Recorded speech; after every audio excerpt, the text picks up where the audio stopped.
Good morning, VHS, and welcome back to the Indian Insider. I'm Allison Hess. And I'm Mia Yeager. Today we'll have a look at the anticipated game day as we face the Preston County Knights for the 2019 homecoming game. But first, let's send it to Joshua with the weather.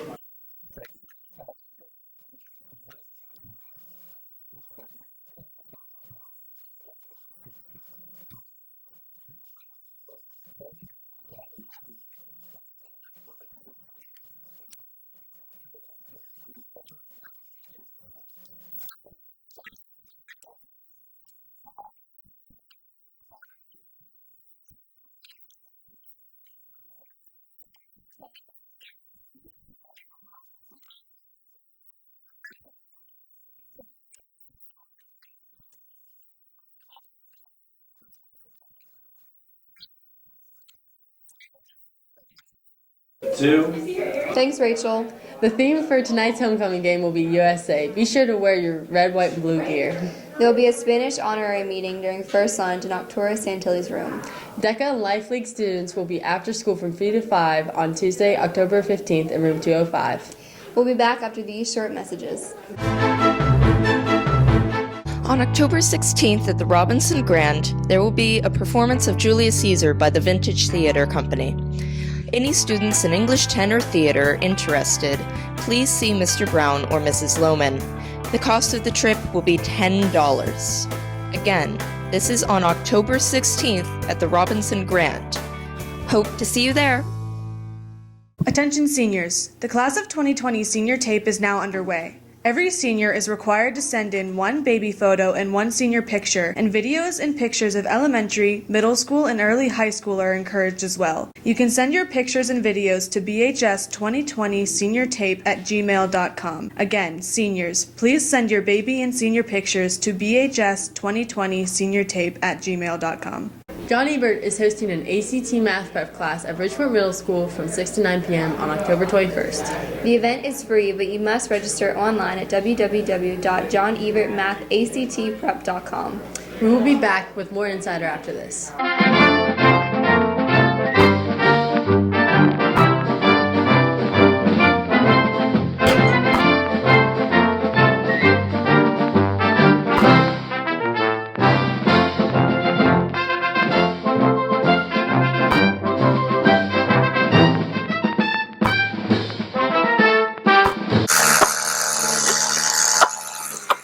You guys are pretty good at basketball. You should try out for Jerry West starting today, ending November 10th at BridgeportJW.com. Bridgeport Jerry West registration will begin now and will run until November 10th. Registration is only available online at www.bridgeportjw.com. Click the registration button on the website. The Co-Ed League goes to age 15. For official age groups, prices, and dates, visit the website. Once again, Bridgeport Jerry West registration is underway. Log on to the website before November 10th to register. The homecoming dance will begin at 8:30 on Saturday night and will end at 11 p.m. Student council will need to stay briefly after the dance to help clean up. And now let's send it to Owen with his game day special. Good morning, VHS. I'm Owen Hess, and welcome back to High School Game Day. Last Friday, the Indians won a hard-fought game at North Marion 35-20 behind a monster performance from senior Carson Winkie. However, there were some errors the Indians made that could have costed them in that game. They'll be looking to correct those mistakes today in front of a pumped-up crowd as they take on Preston County for homecoming. Let's take a look at our opponents. Preston County is the only AAA team Bridgeport has played this season, the other being that thriller at home against Morgantown. Preston County has definitely had their fair share of woes this season, sitting at a 1-4 record this year, but they have been able to hang close with almost all their opponents this season, only losing big to Lewis County in a schedule that features RCB and North Marion. The Indians will need to be wary of their sneaky good spread attack, led by a good quarterback and a big O-line for the Preston County Knights. For the Indians, they will be looking for an all-around performance from their squad. A big point of interest will be if Carson Winkie will get more chances to run the football this week after his game-saving 34-carry, 246-yard performance against North Marion. Bridgeport's secondary will need to be a major factor in this game for the Indians if Bridgeport wants to put Preston County away early. Now, let's send it to Corey Skidmore for an interview. Corey? I'm here with Cam Cole and Peyton Henderson. Now, you guys played at North Marion last week, and they kind of hung around and stayed in the game a little longer than you guys would have expected. How do you guys look to put the game away sooner this week, Peyton? We had a miscue towards the end of the second quarter, and we're going to look to clean things up a little bit and strike fast and put the game away. Yeah, like Peyton said, we had a little miscue. We just need to clean that up and play good this week. Now, it's homecoming week, and there's going to be a lot of eyes on this game. And Cam, you just learned that you're starting tonight. How's that going to affect your play? It's not really going to affect me. I prepare like I'm going to play a lot, so just going to go out there and play like I'm supposed to play. It's not going to have any effect on me. I'm just going to do my job and keep my head up and watch the defensive fronts and see what they give us. Now, we usually do what's your pregame ritual and who's your favorite person and all that. Now, today we're going to do what NFL player would you most compare yourself to, Peyton? I'd say I'm more like Marquise Pouncey, but that's just me. I'd say Kyler Murray. It's good stuff, guys. Thanks for coming on with me. Good morning, VHS. I'm Hannah Grenier with Insider Game Day, and today I'm with sophomore cheerleaders Riley Mullins and Jillian Wagner. What do you guys think the outcome will be for the boys tonight? I think that they will definitely win. I agree. I think the boys will take the win tonight. What is your guys' favorite part about game day? I like the end of the game when I get to leave.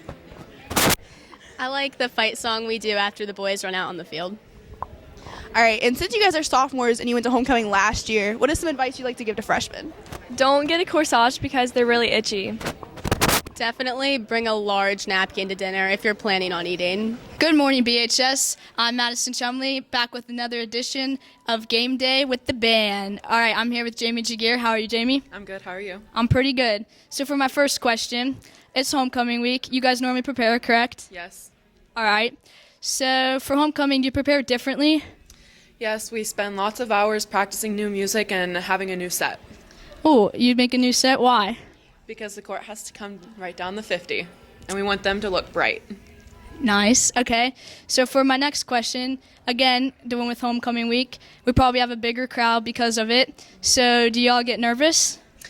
Not really, because we had the assembly yesterday, so we got to practice our tunes in front of everyone, and we've done this a lot of times, and we play the same thing over and over, so we know the music pretty well.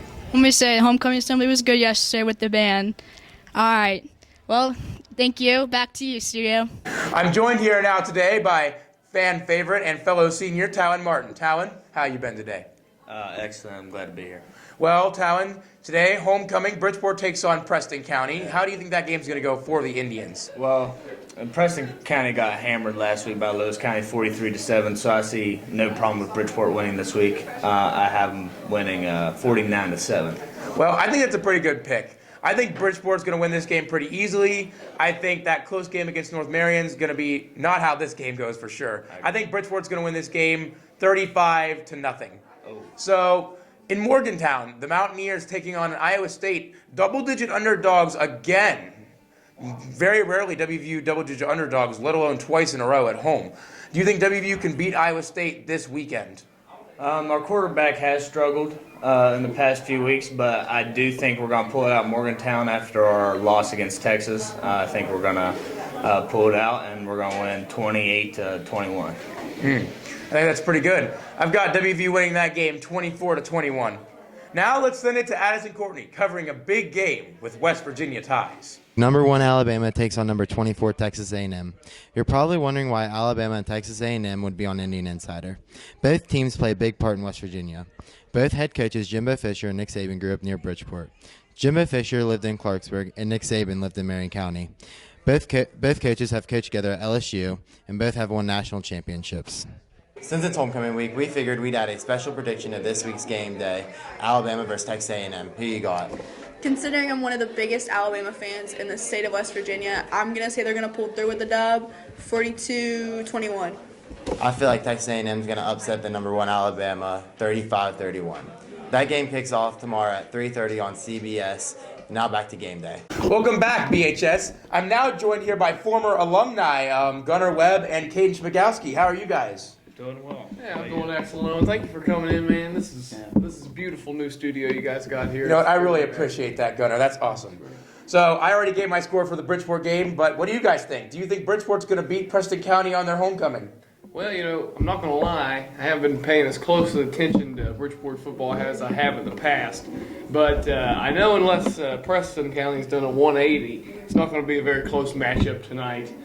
We got guys like Troy Pancake and Brian Henderson that are going to be in this game just tearing it up tonight. So, Caden, what do you think? I'm on the same side as Gunner. I think it's going to be no competition, to say the least. So, Bridgeport, congratulations. I'm just going to go ahead and tell you you're going to win on your homecoming. All right. So it seems like pretty unanimous from everybody I've had on today. Bridgeport's going to win this game. So what about WVU, guys? They take on Iowa State, double-digit underdog. Now, this might be a little bit of a different story. I think it's definitely going to be a close game, especially after what happened last year, going out to Iowa State and losing that game the way we did. They got, different schemes on defense they could show us and whatnot. So I think Mountaineers should be a little bit worried about this game, but not too worried at home. I think maybe a 28-21 score for the Mountaineers. All right. What do you think, Caden? Gunner, that's a good score. I'm going to say 28-24. And they need the crowd tomorrow. It's fall break. It's going to be a different atmosphere in the stadium. My man Bill Nevin better crank it up, and it's going to be a good game, I think. All right, so one more game Addison was just talking about. Texas A&M, Alabama, two coaches from Harrison County. How do you think that game is going to go? Well, every time Alabama plays, I get real excited because I think there might be some upset, somewhere. But after watching A&M, have a couple slip-ups this year so far, and just the way they've handled, even though they've won, some of the games that they, just barely squeaked by, and Alabama is just on a different level as they usually are. I think Alabama wins this game 45-14. Yeah, I'm like Gunner. It's going to be a blowout. Really, it's hard to make a score prediction because I honestly don't follow college sports as much as I should, but I'm sure it's going to be a large lead, so I'm going to say 42-7. Well, I do think that Texas A&M is a good team. I think Jimbo Fisher's a good coach, but Alabama is Alabama, and Texas A&M has lost to Clemson. They lost to Auburn. I just don't think those two teams might be better than Alabama this year. I think Alabama is the best team they've played so far this year, and I think that Bama is going to win big in this game. Well, that's going to wrap up Game Day today, BHS. I'm Owen Hess. And I'm Gunnar Webb. Roll Tribe. And I'm Today for lunch, we'll be having the world-famous handmade from love pepperoni rolls. That's all the news we have for you today, BHS. We hope you have an amazing homecoming weekend, and remember, stay safe. Roll Tribe!